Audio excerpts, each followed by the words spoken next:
Not Merriam Webster. Poverty defined and measured. How should we define and measure poverty in the United States? So this is a two-part question and will be answered as such. We will start with the definition. Poverty is a complex thing, and no definition will completely encompass each individual's perspective on the topic. However, we believe it should be defined as those who experience poverty lack financial stability and are deprived of certain capabilities. Additionally, we think it should be measured through a combination of the Supplemental Poverty Measure and Human Development Index, but more details to follow in that regard. We need to first explore this definition. Those who experience poverty lack financial stability and are deprived of certain capabilities. We use the phrase experience poverty with the intention to treat those in such situations with dignity and respect, as poverty should not be a reflection on them as individuals, but rather their experiences. The phrase lack financial stability refers to the reality that society operates on money, making financial stability necessary to ensure basic needs or capabilities are met. John Ashlyn, an author and sociology professor, defines poverty in reference to economic or income deprivation. Lastly, certain capabilities. Capabilities encompass all one is able to do or be. We say certain capabilities because there are 8 we believe are necessary, but we will elaborate on that later. While the idea of financial stability stemmed from Ashlyn, the idea of capabilities came from Amartya Sen, an economist and philosopher, and Martha Nussbaum, another philosopher. So what are capabilities? Capabilities are positive freedoms as well as groups of functionings. With positive freedoms, being able to do or be something, possibly as a result of someone else's assistance.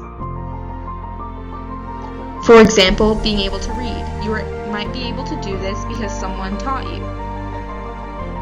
The flip side of this is a negative freedom, which is having no interference.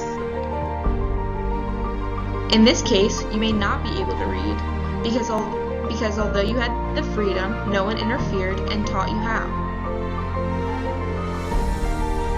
Additionally, capabilities can be defined as groups of functionings. Functionings are what you do or become. Capabilities encompass all of the possible combinations of your functionings. Nussbaum defines functionings as active realization of one or more capabilities. Examples of functionings may be playing tennis, being healthy, being able to drive, or being able to speak. Many things can be considered functionings as they are relative to the individual. The idea behind this capabilities approach is to ensure that human beings are living quality lives rather than simply surviving. Of this, Sen says the approach is based on a view of living as a combination of various doings and beings, with quality of life to be assessed in terms of the capability to achieve valuable functionings. While Sen and Nussbaum both focus on capabilities, Nussbaum is the one to actually list specific ones. She calls these central capabilities. These include life, so being able to live a normal length life. Bodily health, which refers to good health, adequate nourishment, and adequate shelter. Bodily integrity, which means feeling a sense of security and in control of one's body. Senses, imagination, and thought, which are self-explanatory but focus on doing these things in a truly human way. Emotions, so feeling attachment to other people and things. Practical reason, meaning the ability to reflect and differentiate good from bad. Affiliation, referring to the ability to live with others in a sense of consideration and respect. Other species, so the ability to live with and respect other living things. Play, having fun.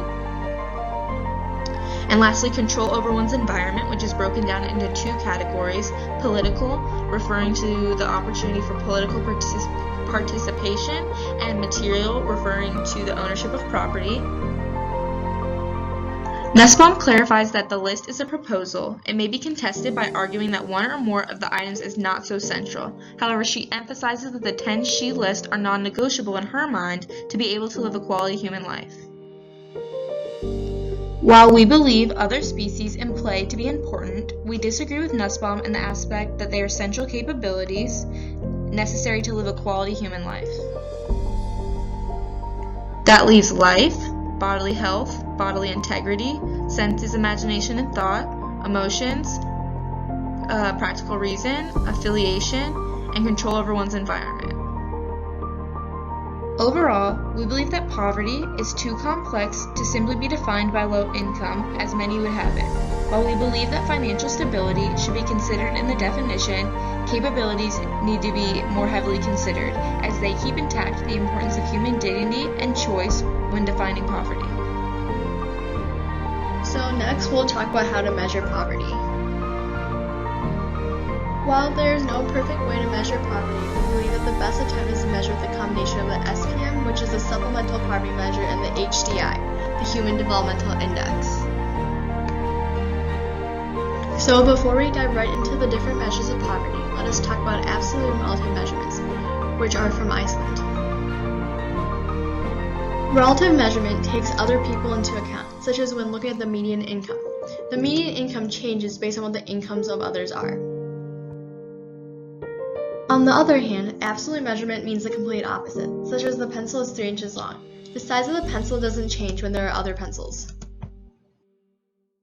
Let us now talk about the OPM, which is the official poverty measure. It is absolute, which means it is insensitive to what other people have or make.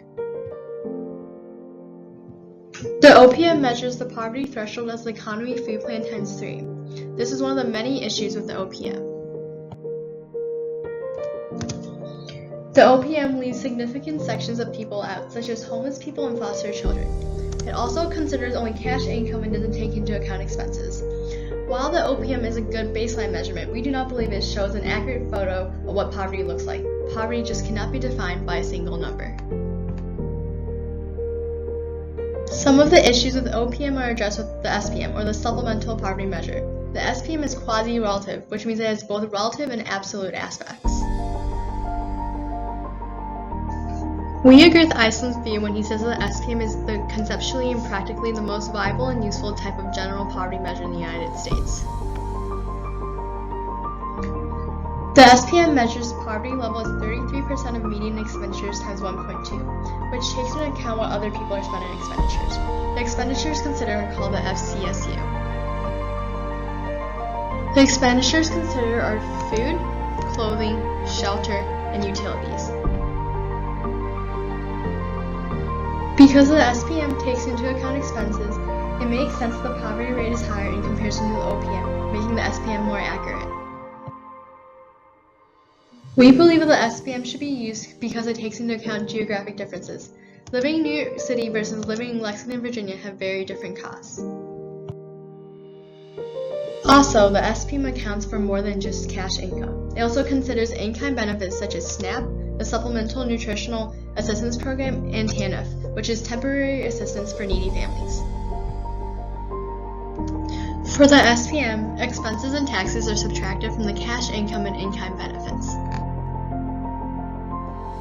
Because the SPM takes more factors associated with poverty in consideration, we believe that it is a much better measure of poverty than OPM. It gives a more accurate but still not complete picture of poverty. We believe that the SPM should be paired with the HDI, or Human Developmental Index. This is a measuring proxy because it's the closest we get to measuring capabilities. There are 3 aspects of the HDI. First is life expectancy, second is education, and third is gross national income. We believe that HDI is a good measure of poverty because it quantitatively and directly measures capabilities, an important part of our definition. It is important to note that, however, it does not measure all the capabilities by proxy. It's a quick snapshot. So why aren't we measuring poverty with the capabilities approach? First, capabilities are qualitative. Second, there's no direct way to measure them. And third, because there are so many factors involved, it's not feasible to measure them on a large scale. While we believe that OPM should not be a part of the measure for poverty, it should still be taken into account because we think it serves as a baseline and comparison point since the OPM has been around for numerous years. Although not a complete picture, the simplicity of the OPM makes it easy for people to understand.